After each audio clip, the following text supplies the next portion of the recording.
All right. Hello, everyone. Nadoli was Nolan. My name is Nolan. Nunabek Sabayak. I'm from Sabayak in Pesquodamacatna. No, I am Passamaquoddy.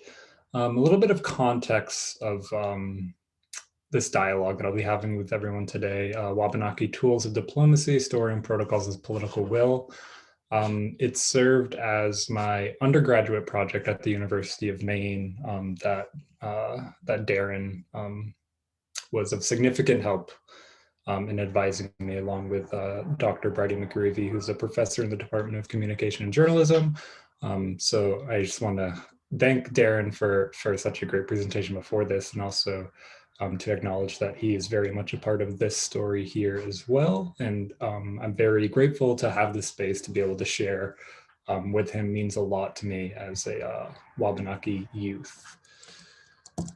So I also want to say a quick thank you to, again, Darren and Bridie, Jan Paul, Angie Reed in the Penobscot River, Rebecca Sauk Basin, Donald Loring, Donald Sock-Toma, David Francis, Sherry Mitchell, Carol Dana, Newell Louie, Wayne Newell, the Wabanaki Youth and Science Program, and the McGillicuddy's Humanities Center at the University of Maine, as well as all my relations from Zabayek and beyond, both past and present.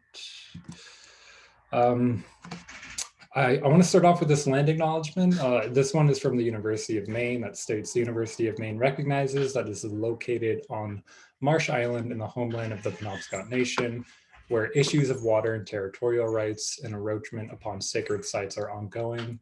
Penobscot homeland is connected to other Wabanaki tribal nations, the Passamaquoddy, Maliseet, and Mi'kmaq, through kingship, alliances, and diplomacy. The university also recognizes that the Penobscot Nation and the other Wabanaki tribal nations are distinct, sovereign, legal, and political entities with their own powers of self-governance and self-determination.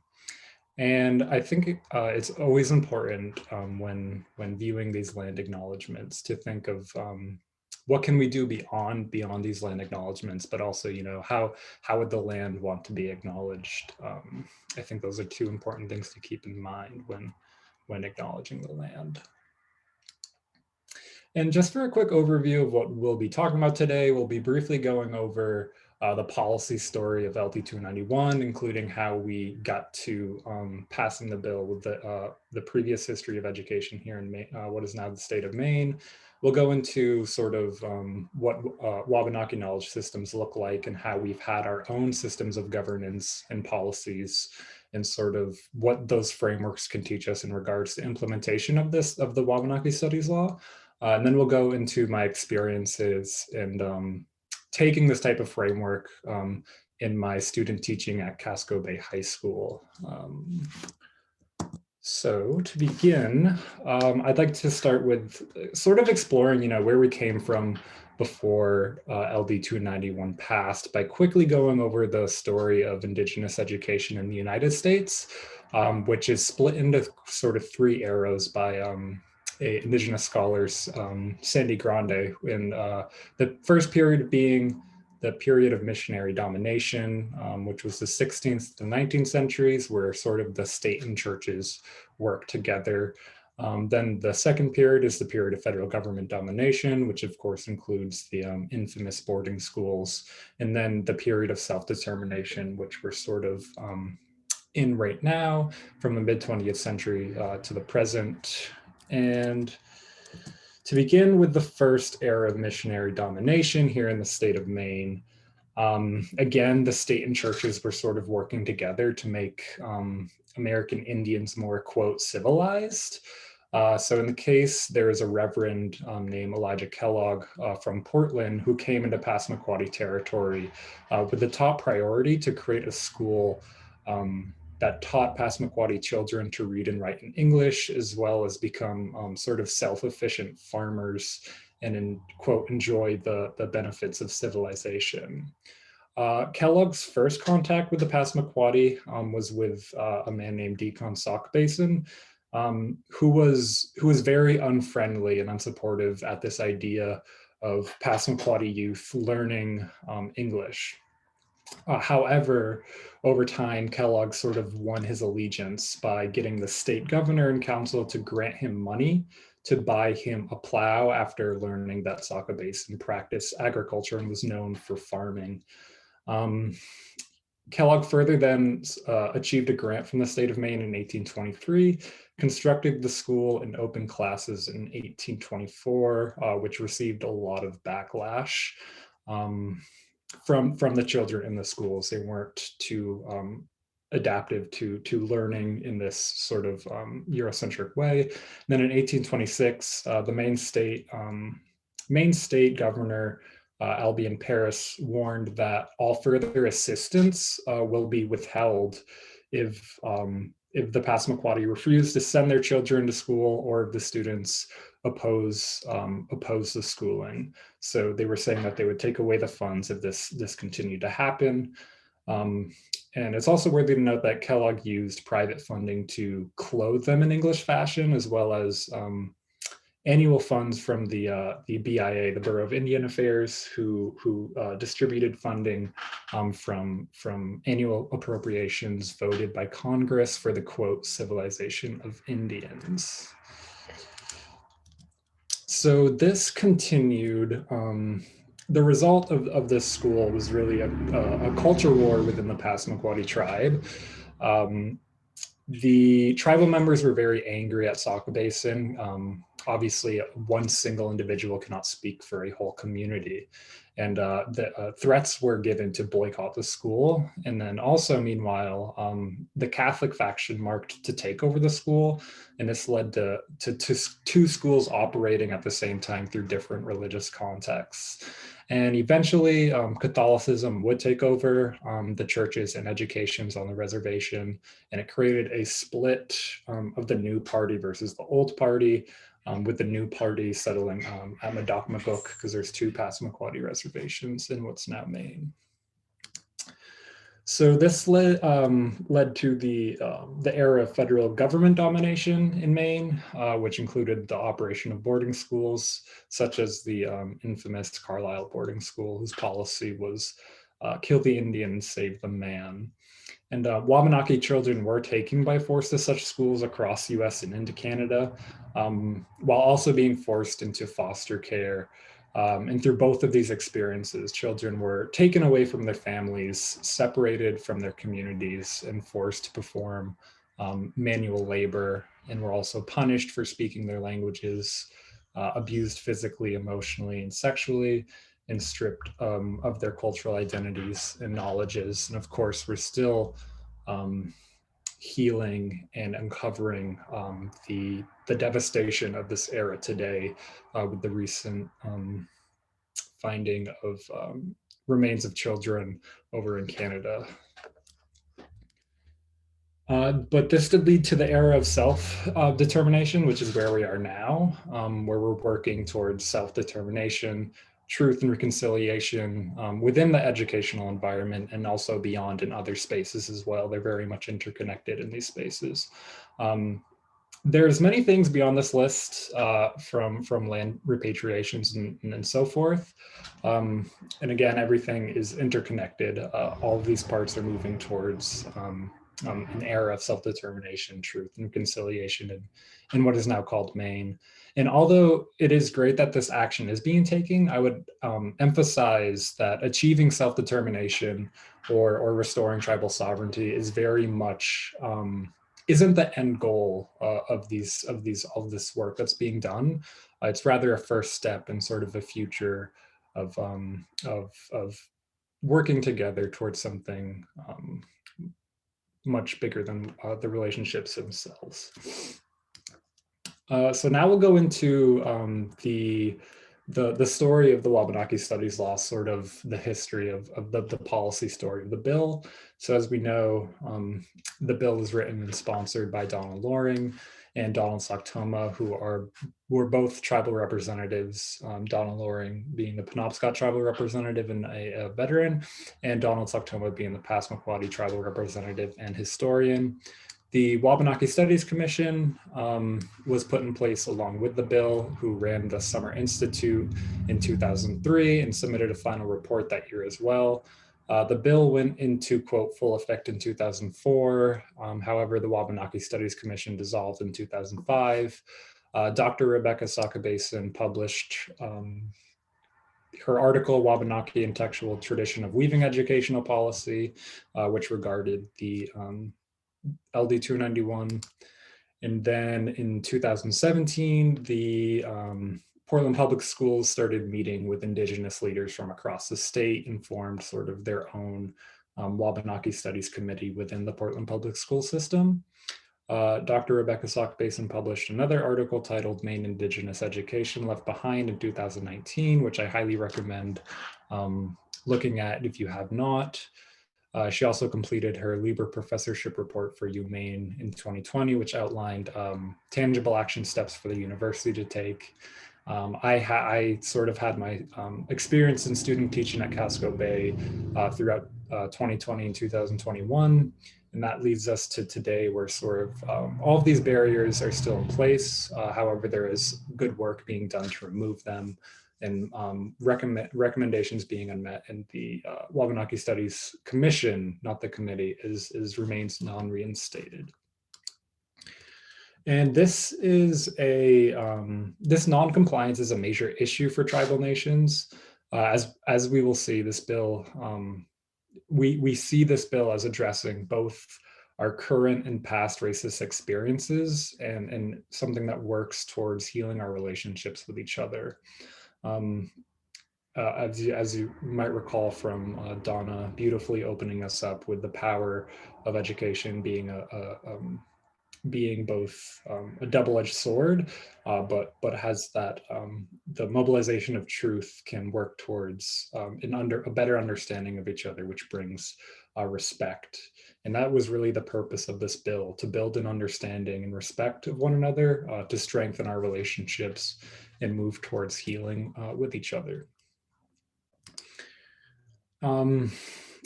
This is the part of the bill is also about teaching this beautiful and the ugly knowledge of the Wabanaki nations, and this was emphasized heavily by elders on the Wabanaki Studies Commission when it was in place. However, this was argued by non-Native committee members, which sort of highlights this settler move to innocence that Tuck and Yang talk about in their article, Decolonization is Not a Metaphor, where we have this sort of this conscientization where we recognize something bad has happened, but we don't necessarily take the full action in regards to it. Another example would be asterisk or at-risk people, where we sort of promise these services, pass the bill, the quote, we solve the Indian problem. Yet again, it does little to actually disrupt colonialism or what the bill promised. I think it's also important to note here the use of language revolving around decolonizing the curriculum. This is not simply as including Indigenous perspectives or resources in the classroom. Decolonization requires tangible repatriations or the working towards of Indigenous futurities. And for the case of Maine, it would be Wabanaki futurities. And that's something we'll sort of go further in depth later on.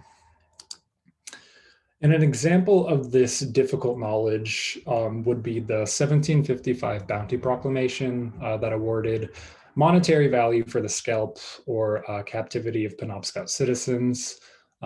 Sort of at a closer look, you can see that the scalp of a capture of a female or child, it was rewarded less than that of a male, which shows sort of the interlocking systems of patriarchy with colonial policies and worldviews. And for a little bit of context of who Spencer Phipps is and why this policy was put into place, I think it's crucial to note that Phipps was a graduate of Harvard and the adopted nephew of the Maine-born governor of Massachusetts, Sir William Phipps. And this proclamation was put into place because the Penobscots refused to take arms and fight against other Wabanaki tribes that Massachusetts had declared war on at the time. Mm-hmm. So for not fighting against our brothers and sisters, in which settlers claimed was their obligation according to treaties at the time, such as the Treaty of Casco, 1726. That's why this Phipps bounty was put in place. And There is still a lot of truth mobilization, healing, and reconciliation needed, as reflected by some of the statistics that Darren talked about with unemployment and education. And this also provides context in many other socio-political spaces, such as healthcare as well. And this is why, again, implementation of LD 291 is critical, and why removing the barriers calls for political will towards humanization and indigenous social justice. And these are some of the current barriers, some in which, again, are being worked towards removing, however, not necessarily on a statewide basis, due to the responsibility of implementation being up to the school districts and the Maine Department of Education rather than a tribal entity. And also due to the restraints within Maine's constitution in regard to statewide curriculum. These are some of the recommendations that the Wabanaki Studies Commission submitted in their report. Some of them, again, are being worked towards, but most only recently.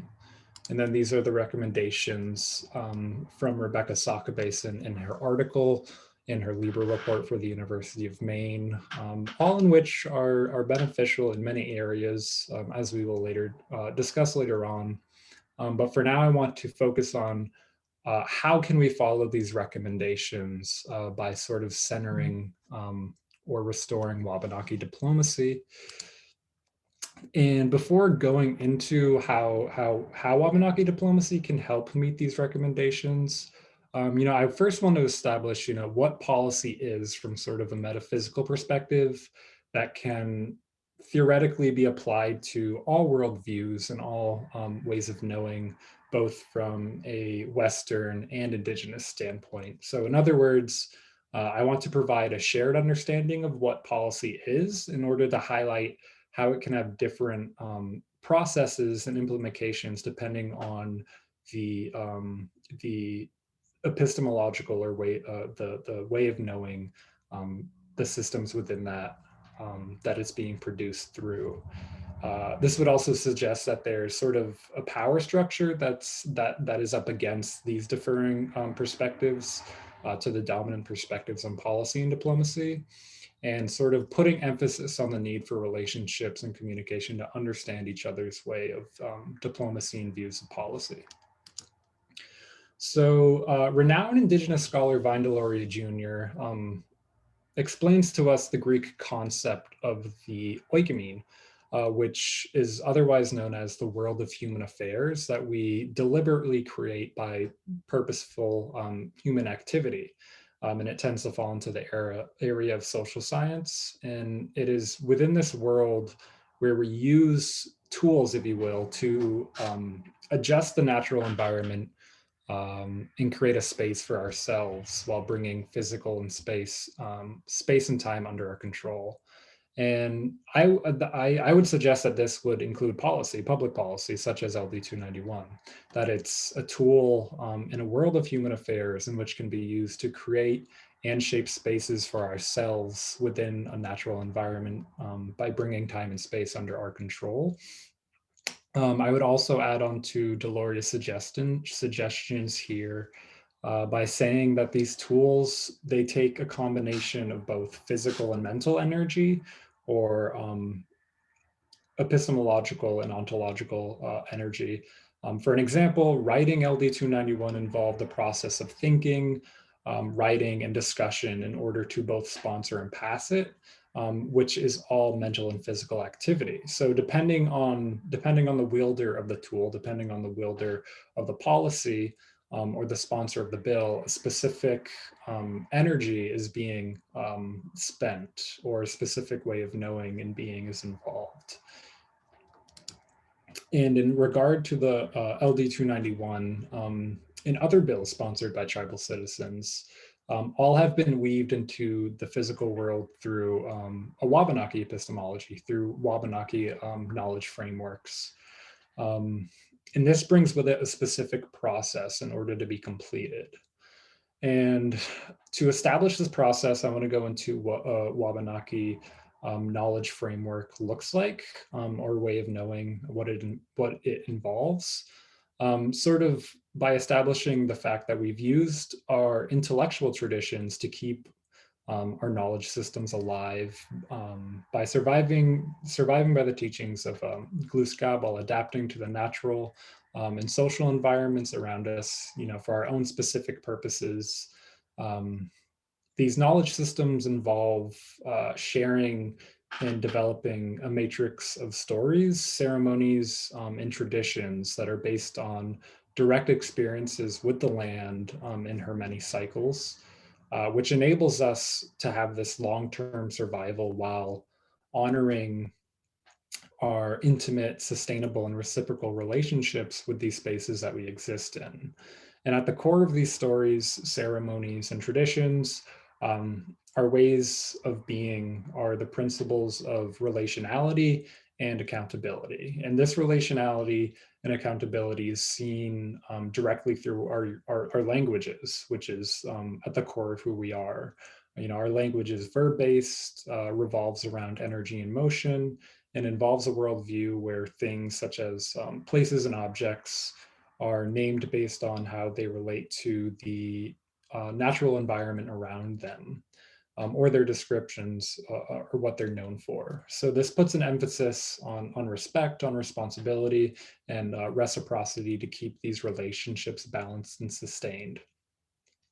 And over time, we both created and used many tools through this type of knowledge framework in order to continue our existence and our stories. And one of these tools is exactly what LD 291 is, a written policy. So this finally brings us to what I'm presenting here of that although our tools have changed, our principles and values and ways of being and knowing have not. I'm presenting that Wabanaki diplomacy can provide a framework for all stakeholders to achieve successful implementation of the law.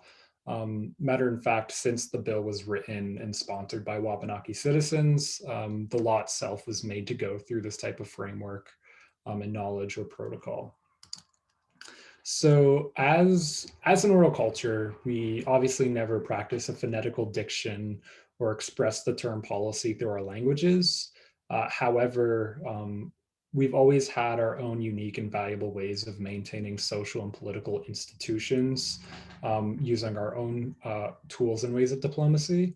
And these tools involved WBAP or wampum and Wickigan. And Wickigan was traditionally the name given to birch bark carvings and birch bark maps. However, as we will explore, it's connected to wampum. And now having adopted to a written system, it now refers to a book, document, or anything written, such as a written policy. And we will begin sort of exploring the concepts and use of wampum. So wampum was made of blue and white beads from quahog shells that were weaved into intricate designs by stringing them together. For the Wabanaki, they were the foundation of maintaining our civil and political customs, and also symbolic stories from the past. So in other words, our stories and experiences were our policies. They were recorded in wampum, which is of course has a story of its own. And it's also worthy to note that wampum of the Iroquois Confederacy actually influenced the democratic thought that led to the Constitution of the United States. And although we were giving the Iroquois were giving verbal recognition of this contribution. However, I think it's one of many things that isn't taught within schools about the contributions of Indigenous people in the United States. So like all of our own individual stories, the story of wampum begins with our creation stories, the stories that define us as people and reflect our values. So in the colonial world, these stories would be a form of resistance. They're a strategy for protecting and preserving our identity. And they're also connected to land and therefore connected to law. And they simultaneously gift us order and significance and the power to push back tyrannies by responding with intelligence and invention when we're confronted with specific situations. And this is exactly where wampum found its place in our stories, sort of as a tool to maintain peace and diplomacy in face of the tyrannies that were occurring in the spaces we shared. And we can see this directly reflected in the events of the Great Council Fire, which the date of the formation of these great councils remains a little fuzzy, but it's mostly suggested near 1749. The Great Council Fire began with the Great Law of Peace of the Iroquois Confederacy, which was sort of sought due to years of war, that tyranny that I was talking about between the nations. So the Iroquois Confederacy sent messengers bearing the news um, of the great nations establishing a council for a treaty of peace. And the responsibility to carry this peace was given to the Mohawks, who were actually known enemies of the Wabanaki nations within the Wabanaki community. And they then established the Seven Nations of Canada, which included the Wabanaki. And soon they made their way through the Eastern Hemisphere all the way to the Mi'kmaq, inviting them for this council. And although wampum has been used for diplomatic purposes throughout time by the Wabanaki, we'll be focusing on the protocol and records from the Great Council Fire, because this is where the wampum laws originated. And the Passamaquoddy record of this event is also preserved in wampum belts kept by Sapiel Selmo, who is our wampum keeper. However, when he passed into the spirit world, the secrets of the system sort of traveled with him. However, there's been a lot of work done to preserve the story of the Great Council Fire, starting with Lewis Mitchell, and then we're also John Dinley Prince working with David Francis, who worked with the University of New Brunswick to publish a further version under the title The Wampum Records. So the story of the Great Council Fire and the Wabanaki's use of wampum, from which it derived from, we're taught that we can see that each belt signified a specific agreement that was made through a specific protocol and ceremony. And this often involved formal and lasting agreements and alliances, both intertribal and beyond. We used wampum both intertribally and with other forms of government, such as the United States. The untied strings represent ongoing dialogue around that agreement and the voices of the community. The ceremonial wampum is also called galuswagan, which means speech or word. And in regard to the color, the purple symbolized war or genocide or other tyrannies, and the white color symbolized peace, kinship, and the continuance of our cultures. And as you can see on the screen there, that is the Wabanaki Confederacy belt, with each triangle and each cross representing the tribes, and then the peace pipe in the middle representing the unionship between the agreement between all the nations. In regards to the wampum protocol and ceremony, the crucial element was relationality, or gathering as equals and assuring that the decisions being made were from the voices of everyone. Again, wampum wasn't just used intertribally, but it was used with settlers as well. And we invited them into this type of these ceremonies and protocols. And we can see this in the story of the Great Council Fire, where the members, they shared a wigwam or a house, and they sat in 7 days of silence to think about the past and how they can heal. And they opened up the wigwam and called it Mazidakwen Toliwestu, or every one of them talks. And the wampum belts were shown at each of these meetings. They were hung from a hoop above the Gachi Squid, the Great Fire. And the fire would sit at the center of their gathering, which symbolized their unionship. And then it's also noteworthy to emphasize that wampum was entrusted to the chiefs. However, there was a wampum keeper and a wampum reader known as the Baduswen. So sort of how can we learn from these symbols and protocols? What do they teach us today in regards to policy implementation? So the first teachings is in the use of wampum, the color. I apologize, and the color of wampum sort of give us this philosophical and pedagogical teaching in regard to the Wabanaki Studies Law. For an example, the use of both white and purple colors suggests for us to teach both the beautiful and ugly knowledge. In other words, say if LD 291 was made in wampum today, it would be made of both purple and white colors, and this sort of symbolizes to teach both of the beautiful and ugly knowledge together in finding balance to where a nice harmony is found. It also teaches us that there's a duality in everything, in all relationships and creation. In order to produce this meaning, we need to acknowledge and find the balance between both. Another teaching comes from Mazi Dokwen Doluestu, putting an emphasis on relationality and accountability. It sort of teaches us to gather as equals, develop these reciprocal relationships with each other, and give the opportunity for everyone to have a voice in not only decision making, but on the praxis sides of things as well. And this was the purpose of the Wabanaki Studies Commission. They served as the heart of the law, since the core of it was that relationality, that communication, and that accountability, that concept of gathering.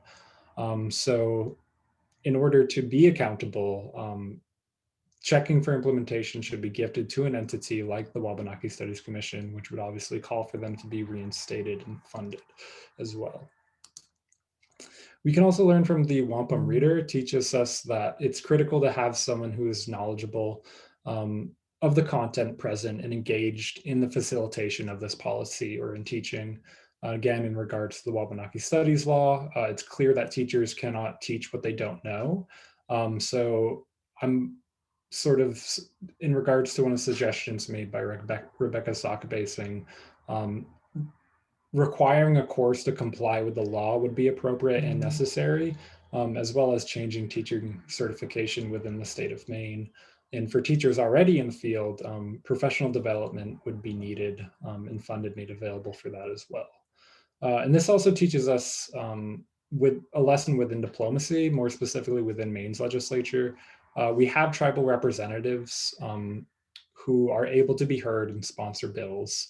However, they're not allowed to vote on pending legislation. So despite the experiences and knowledges that they carry, that sort of goes, it's heard, but it doesn't necessarily count towards pending legislation. And it's often sort of the case within these decision-making spaces where the awareness or understanding of Wabanaki people is often missing or not represented. So sort of in conclusion of the policy ceremony, wampum was our tool for diplomacy and maintaining social institutions and order. And it involved a ceremonial process that was rooted in strengthening relationships with each other and being accountable in our allianceships and making decisions together. We never kept written records, so sort of maintaining these social and political institutions was an all-encompassing community task. We didn't rely on words or a bill for our laws and diplomacy, relied on the actual gathering and action, or in other words, our words were the actual experiences of acting on these decisions and being accountable in our relationships. So wampum sort of was another thing that was affected by colonialism and imperialism. Settlers mistook the act of giving wampum as a symbol of submission and the acceptance of their, quote, protection or a pledge to colonial laws, rather than a bond of alliance among equals. Settlers would also forcefully impose mortgages and deeds on Indigenous women and leaders. We had a very matriarchal political system, and they would impose mortgages on their land, demanding payment to be made in wampum. However, once the communities would actually gather all this wampum and bring them to the settlers for payment to get rid of the deed, they would actually reject that payment in wampum and force them into a written deed. And I want to emphasize that the written deed, because this is where the connections between wampum and the wikigun, or the written elements, interconnect with each other.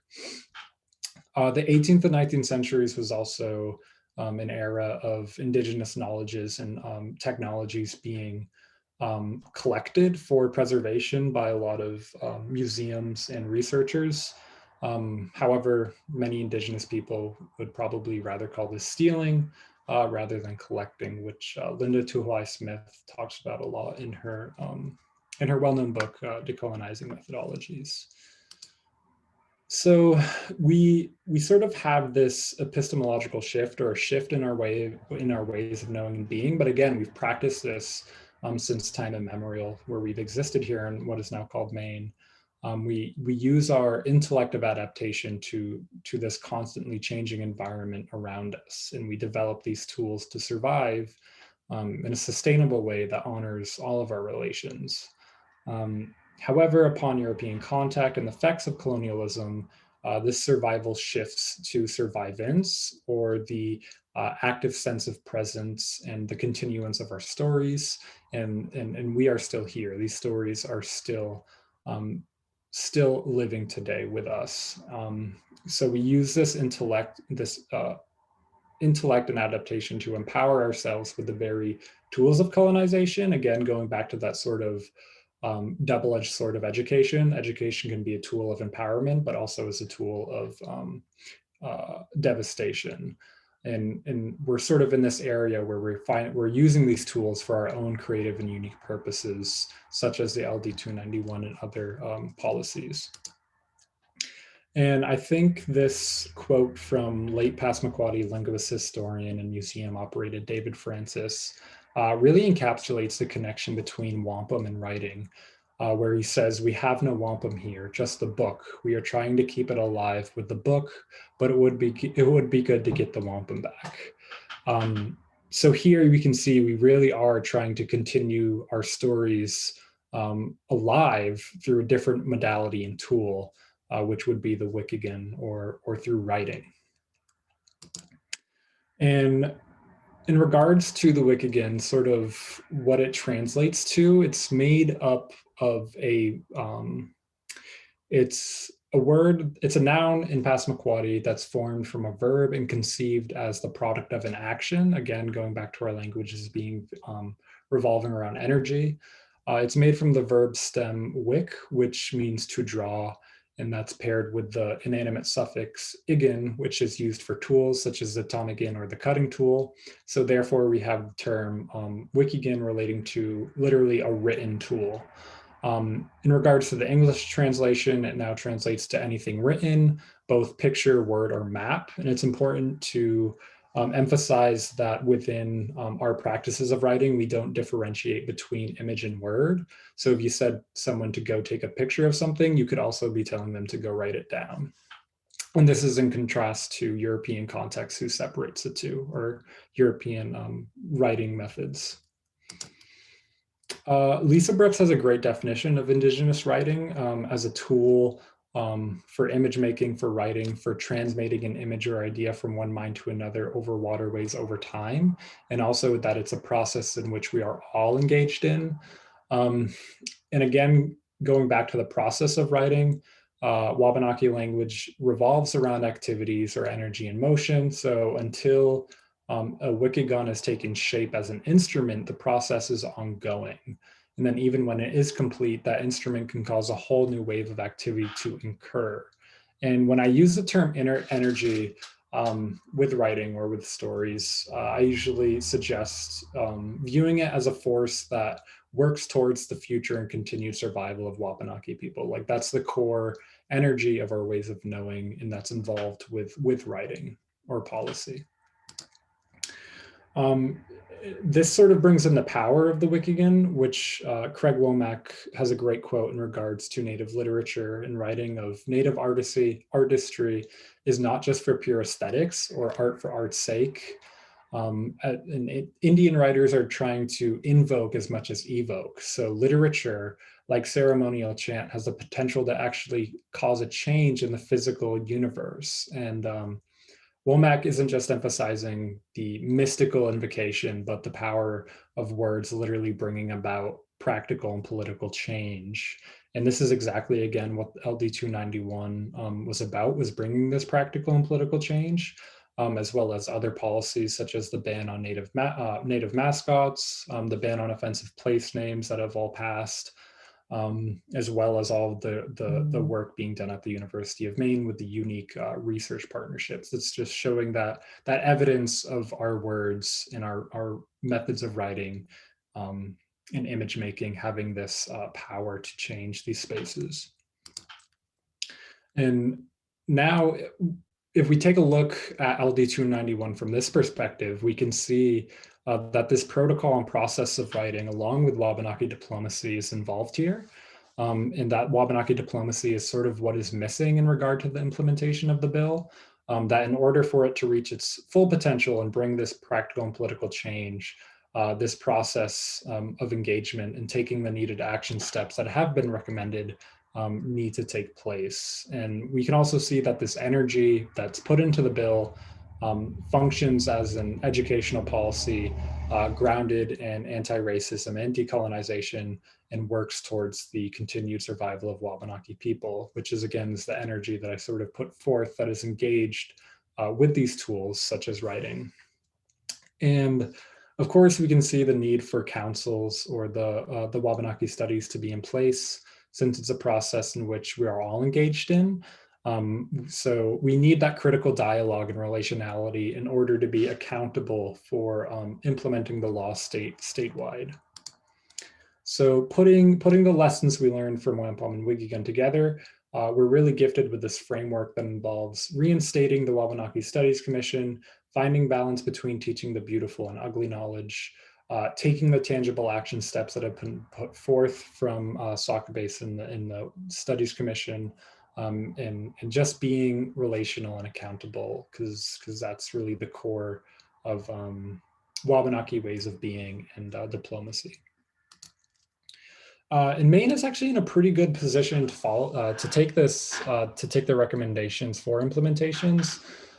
There's been a lot of success with centering Wabanaki diplomacy over the century. Again, we're in this era of self-determination and restoring sovereignty. Some are listed here on the screen. And this shows that Wabanaki diplomacy can be effectively implemented. And sort of, it's this type of centering our ways of diplomacy is not just for, Wabanaki benefit, for our benefits. It's for the sake of healing our relationships with each other and the spaces we share. And this is just some of the work that you can see where we have been successful in these actions. And these are also recommendations that have been put forth by the Wabanaki Studies Commission and Rebecca Sauk Basin. But I would suggest in this order, with reinstating the Wabanaki Studies first, the Wabanaki Studies Commission first, hiring an Indigenous scholar and staff at the College of Education and Human Development at the University of Maine, and work with them to develop a compulsory course at the least the 300 level, and then revise licensure requirements for teachers in order to be certified, as well as providing professional workshops and events such as the Summer Institute that took place in 2003. Those should all have a consistent presence. And there's also a model to develop such a course to build off of, which Rebecca actually mentions in her article, and I believe that she teaches as well in Alberta. The course is called Aboriginal Education in Context for Professional Development, and it's made great headway in decolonization and repatriation efforts. And again, with the recent very difficult findings of the 215 bodies of Indigenous children in the Kamloops Residential School, you can really feel and see the need for this type of course, and to even build off of it and address racism, as we are still healing from not only the past, but the present trauma. And it's something that we're all engaged in together and all need to work on our relationality and accountability for the sake of both of us. And this brings us to the multiple benefits of statewide implementation. With the interconnections between the cultural crises here in Maine and the ecological crisis, it can bring benefits to both relationships and the spaces we share. I also think that LD 291 goes hand in hand with the current action being taken in regards to changing the recommendations to the Land Claim Settlement Act and restoring tribal sovereignty. Sort of educating the future generations about each other will lead to a better understanding of each other, which is really the purpose of all bills such as LD 291 that Wabanaki tribal representatives and legislature have put forth, sort of improving our relationship and understanding of each other to work towards a better future for all of us in these spaces that we share. So in regards to my experience with taking such a framework that I just talked about and actually implementing it within teaching, within my student teaching, I spent nearly a year at Casco Bay High School helping in the development and facilitation of Wabanaki curriculum, not just through my student teaching, but after I graduated as well. We actually just had our last day yesterday, and it was a very bittersweet moment, but I know I'll be having these relationships ongoing with both the teachers and students. The curriculum involved a collaboration between the chemistry and the humanities class. So students would, for an example, explore ecological issues such as the health of the Penobscot River and the fish. And then in the humanities class, they would learn about tribal and food sovereignty. And what that means for Wabanaki nations. We named their experience The Journey, which involved a lot of relationship building. I even had students meet at the Eastern Prom in Portland for a sunrise gathering, which is a really special moment for everyone. And I also spent a lot of time at my mentor teacher, Carolyn Robinson, or Cece Robinson, who I think is in the call here today. So just taking the time to get to know each other, not just as human beings, but not just as teachers, but as human beings as well. The curriculum also involved a lot of place-based learning and truth mobilization. The Casco Bay and Portland area, as well as all of the state of Maine and New England, has a lot of both rich and difficult Wabanaki history, and we took the time to explore this history together, usually in the formations of discussion circles or the gatherings that I talked about within Wabanaki diplomacy. And the students sort of put on digital displays for their final projects of their learning, in which they actually further presented to either their whole schools, to their family, in order to support Wabanaki nations in addressing current issues they are facing. And this is some of the student feedback. And for sake of time, I'll just sort of read the last one here. I took the gift of learning for others and learning about relationship and connecting to the other groups of people and myself. So that sort of reflects the benefits within students learning about Wabanaki curriculum of having a new perspective on relationships, not just with Wabanaki people, but even within themselves and other groups. And this is both from the teacher, the chemistry and humanities teacher that I worked with. And again, you can see sort of the improvements of relationality and accountability as a teacher and beyond, where we have a gift I am taking is new and or deeper relationships with all of you I got to spend this week with. What a gift to get to know new people through this journey.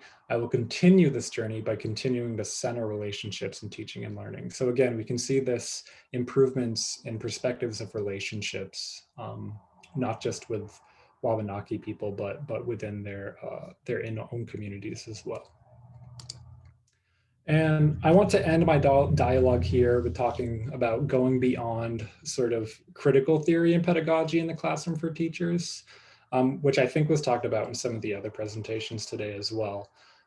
Sort of critical pedagogy may bring a lot of benefits, however, it still can mute the concerns of Indigenous intellectualism and education, and sort of disregard the need for dismantling colonialism.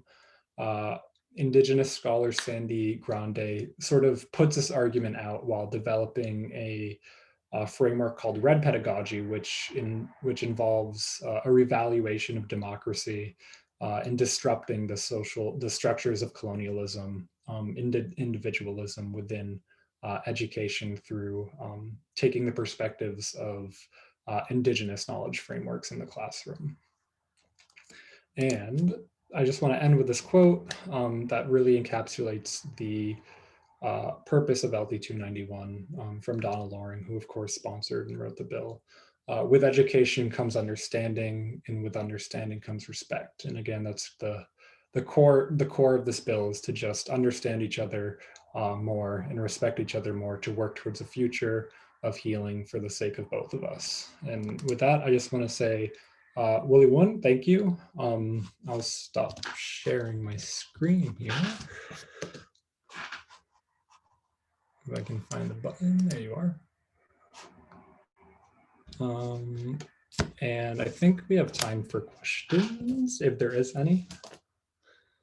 Yes, thank you, Nolan. We're right at the end of the scheduled time, but there's not a next event. I have posted the contact hour, but if anybody does have any questions, it sounds like Nolan's open to that. Does anybody have any questions for Nolan? You can either put it into the chat or go ahead and unmute yourself and you can ask directly.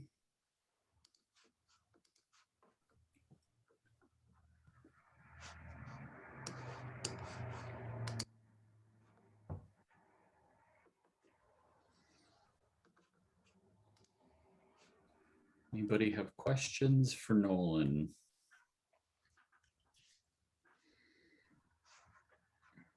Do you see the question in the chat, Nolan?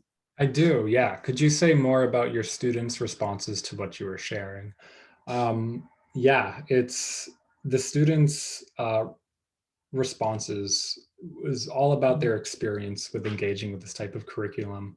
It gave them, most of the response was honestly not necessarily anger, but just this dissatisfaction with this type of awareness of what has happened in their own spaces, in their own hometowns and communities. Just sort of that dissatisfaction with not receiving that type of education beforehand or before a Wabanaki presence in their classroom. And it again just sort of created a shift on their perspectives on what good relationships are and how we can sort of work better together as human beings in uncovering these difficult truths, and sort of what can we do together to heal from them, to and for the sake of not just Wabanaki people, but for everyone in these spaces that we share. And that's the key part of it, is within implementing Wabanaki studies, you want to offer a lot of space for reflection, because that's when you'll see the impact that this type of curriculum, this type of pedagogy has on students. And you'll sort of just, it's really invaluable, especially for me as a Wabanaki citizen, to see how students react to this type of curriculum. Not just students, but teachers as well. Yeah.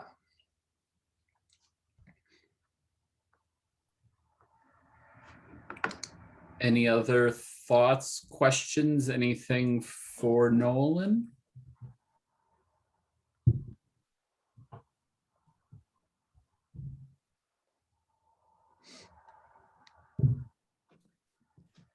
All right, well, with that, we'll at least start by, I will thank you, Nolan, and we'll work our way towards ending the recording.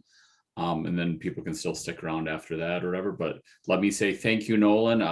You and I, having talked a couple times previously, again, you continue to just be such a tremendous resource asset, such a positive. I've enjoyed all of our interactions, and today was just another example of that. So thank you for the hard work that you are doing with this. So thank you for being here today, Nolan. Yeah, Willie Won, thank you.